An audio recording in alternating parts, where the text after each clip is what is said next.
Yeah, I'm Devan Simunovich, and this is Nika Offenbac, and we're co-founders of a studio called Control, which is actually, we're currently transitioning into a new studio called Fawn. And we've been working together as, motion designers and directors for about 5 years. Longer, maybe 6 years? 6 or 7. Yeah. Actually, 6 or 7 years.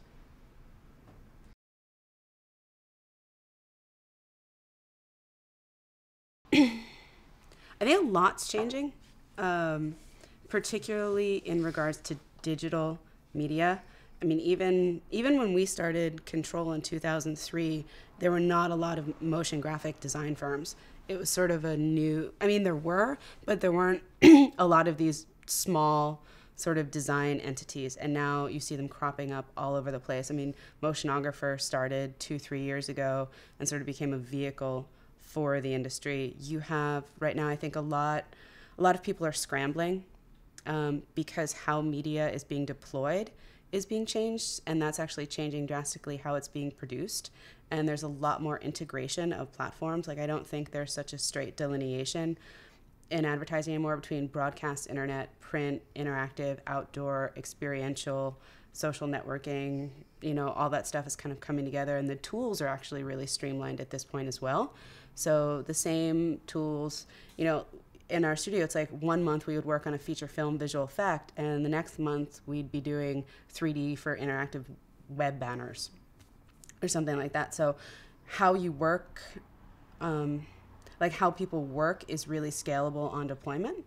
So I think what's happening is a lot of clients know that the industry's changing, but they don't know how to adequately change their budgets or create effective media to leverage across all these platforms. A lot of agencies right now, I think, are starting integrated departments, scaling down, trying to marry their departments together. You have a lot of, agencies are also starting their own IPs and their own brands and products in-house and trying to launch those. You have design studios signing directors, you have production companies signing designers, and everybody's trying to figure out where it's all gonna land in like this new mode of production.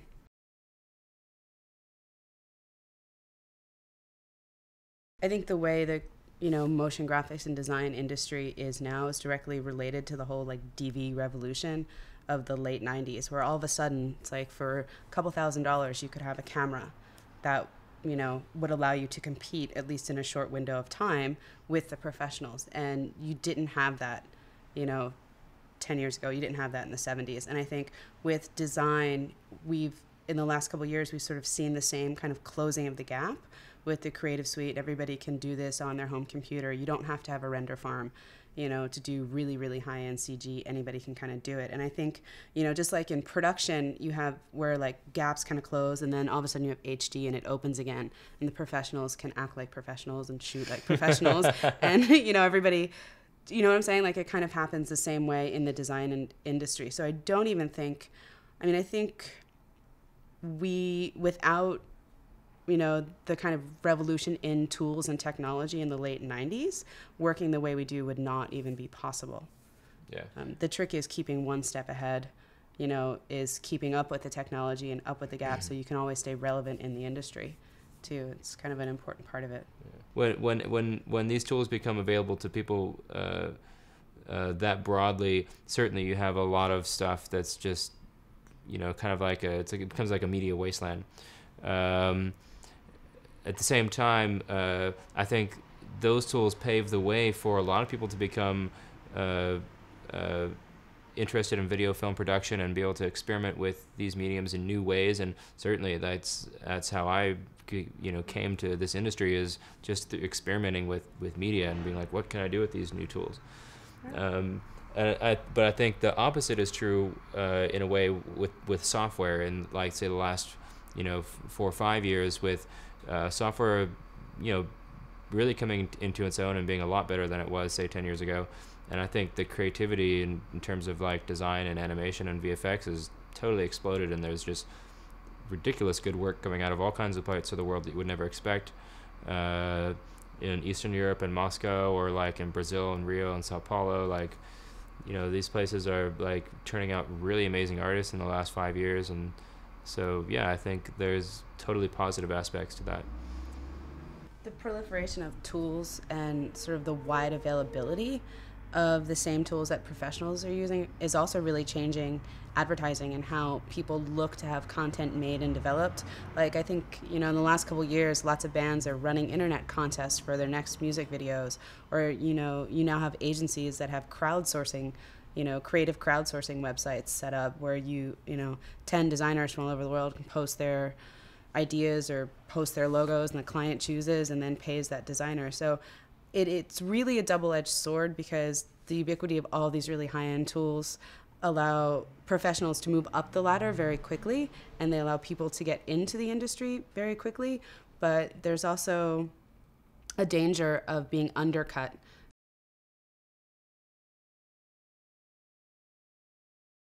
It's really two different things. The commercial work we do is the commercial work we do, and when we're doing it, we're doing our absolute best as designers and directors within the limits of what it means to work with a corporation, a company, and a brand. When we do our fine artwork, it's usually 100% independently, either self-financed or something, and it's 100% art, it's 100% creative, and we've worked very hard to develop boundaries that allow both things to retain their integrity. In the rare case that art and, our commercial work meet, it's great. But I mean, that's really the ideal and the goal that I think we've been working towards as creatives, is that marriage of, a brand just willing to back our ideas. And I think that's sort of the holy grail of working as a creative professional, is you actually just get paid simply to make your ideas in the way that you want to make them.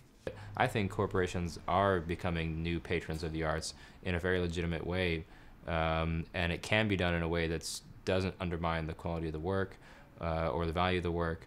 And certainly in our case, the type of filmmaking that we do and short visual effects pieces don't really fit into the traditional fine art realm anyways, and so who else is going to back this work, is kind of what we come to.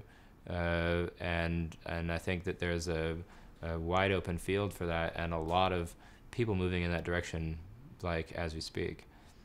Even fairly large studios that you consider completely corporate, they do their own little in-house experimental films, and even if they're not necessarily pursuing a fine art track, they're crucial to new business, for a small studio, because these kind of creative explorations are what generates new ideas that often become like the seedling for a campaign and a piece of work that actually gets sold. I think in advertising there's a trend, at least in New York, for brands to seen as purveyors of cultural capital and ideals and ideas. Diesel will sponsor an event, but there'll be no Diesel logos. Diesel will sponsor a series of films that'll be released virally on the internet, and they really want to see themselves as backing cultural and creative capital, because that to them is what buys brand loyalty and longevity and all that. So I think for us, marrying the two is pretty awesome. We did a project for Toshiba in Japan, and the brief was make a film about black, red, white, and blue. You guys have a month, upload it, we're done. Right. So, which is awesome. So to be able to get like that open of a creative brief, and then we go, okay, so now we can direct a short film for this client. So I think the marriage of the two is a really interesting place to work, and that's almost an ideal scenario, is when you're sort of backed by the commercial industry to do your most creative work.